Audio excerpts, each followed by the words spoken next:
আজ আমি ইলিশ ভাপা করেছি। ইলিশ ভাপা কিন্তু খেতে দারুণ লাগে এবং এটি আমি ভাতে দিয়ে করেছি। তো চলুন দেখা যাক ইলিশ ভাপায় কী কী লাগে। কয়েকটা কাজু বাদাম নিয়েছি, আর এখানে জিরে, গোলমরিচ, লঙ্কা, তারপর সরিষা একত্রে ভালোভাবে পেস্ট করে নিয়ে মাছটাকে ভালো করে ম্যারিনেট করে নেব। তো এখানে 2 পিস নিয়েছি, পরে মনে হলো আর 1 পিস নেই, পরে আবার আর 1 পিস নিয়েছি। তো আমার সাহেব আবার ইলিশ মাছ পছন্দ করে না, খায় না।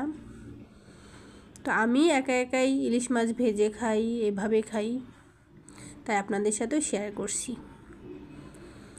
তারপরে এই যে ভাতে দিয়ে ইলিশ ভাপাটা কিন্তু আমার একদম রেডি। আর অবশ্যই ইলিশ ভাপাতে সরিষার তেল ইউজ করতে হবে। এই যে আমার লাঞ্চ,